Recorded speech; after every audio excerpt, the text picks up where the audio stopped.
What's going on, people? Welcome back to the channel and welcome back to another review. This time round, we're doing Man Like Joyner Lucas and ADHD. Yeah. We've been waiting for this tape for a long time, a long time. In the space of him dropping from the last one, which was in 2017, we've had him do freestyles, him beef Tory Lanez, but it was more of a joke beef freestyle back to back. He was shelling it down. We were expecting a joint collaboration tape with Chris Brown, Demons and Angels, I think it was called.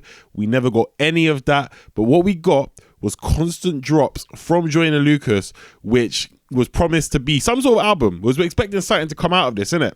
But we never ended up getting it until now. Like, it'd been so long. My guy could actually make jokes trying to postpone the album for 8 years. He knew people had been waiting for this, and he gathered a massive fan base in the last like 3 or 4 years, pretty much since I'm Not Racist. That video and that song, a lot of people even thought that the white guy in the video was Joyner Lucas, which is almost what blew him up in the first place to a wider audience, until people started seeing his face and he started coming out more with his music. So running through tracks that we've already heard, I'm just gonna go through them very quickly because people have already said their thoughts. I'll give you my thoughts really quickly. Nothing too long. ISIS was good. Joyner out-rap Logic, but Logic and Joyner actually finally merging and, making a tune together was a good thing to see.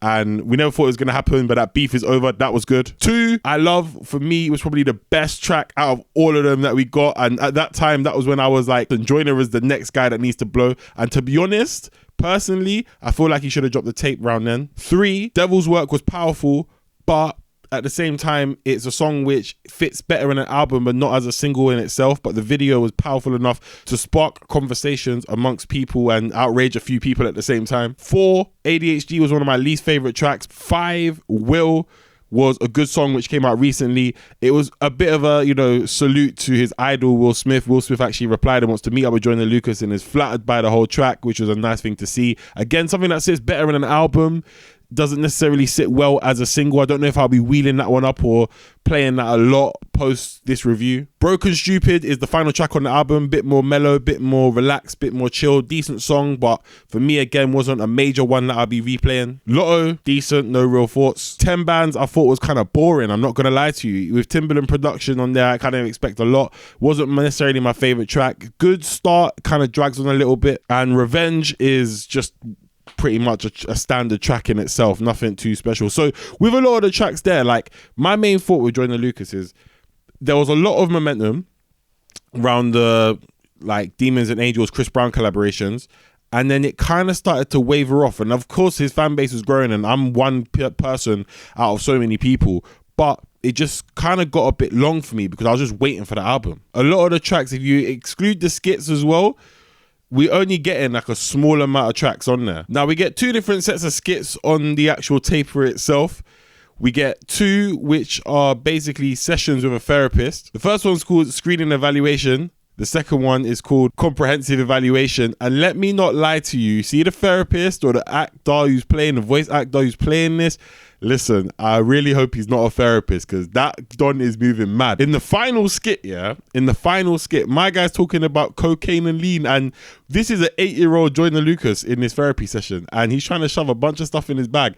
Listen, we don't do them things over there, it can't be done. It was moving absolutely outrageous, but at the same time, maybe Joyner Lucas, because he, has made common reference to the fact that he has ADHD, maybe he had some bookie therapists in his time, and maybe this is almost like a flashback for the audience to kind of delve in to why he maybe either doesn't like therapists, had a bad experience with therapy, etc., because I'm telling you, it was moving absolutely outrageous. The intro as well, I mean, it starts off kind of calm. They're doing like an ink block test, and you're kind of thinking to yourself, all right, cool, it's pretty standard. Do you know what I mean? There's nothing special going on here until the therapist starts swearing and you're like, okay, cool. Like, but it's what I like about the skits is that they're quite intense, but you kind of, there's an understanding there that you get with why he's portraying that to us. He's kind of showing us, listen, this is therapy. This is what I might have gone through.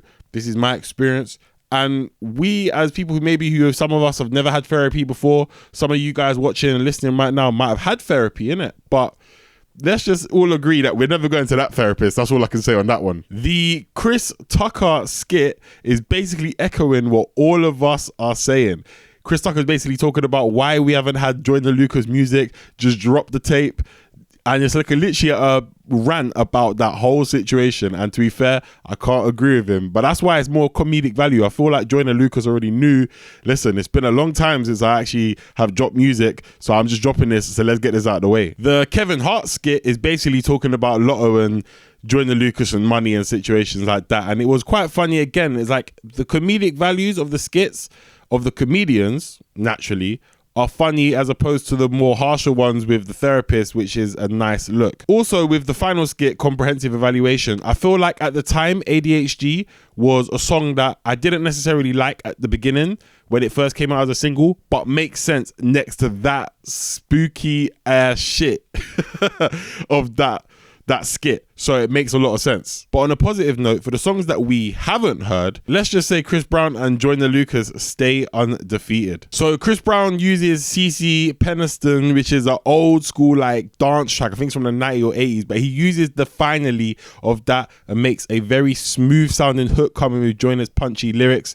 And it actually works very, very well. And again, it just makes me think, where's that tape? Bring that tape forward. You know, no one's there. The War featuring Young Thug was something I was expecting. I don't know why, but when I saw that track list, I was thinking, all right, we're going to get a turn up track here. It's going to be moving mad, you know. This could be the summer jam. But what we got was something more mellow. You know, when Young Thug kind of becomes more of the instrument and becomes that guy in the background. That's kind of what we got here. And I enjoyed that song. That's something I definitely would put on rotation a lot because he's coming with a different vibe, a different energy. And to be honest, both of them together work really well. Still Can't Love featuring King OSF and Fabolous is also a very decent track on the project. For some strange reason, it's that King OSF is giving me like Jeremiah vibes. It sounds like if Jeremiah was on this track, it could have smashed it. It could have been actually a very, very dope feature. But King OSF delivers. It's not too bad.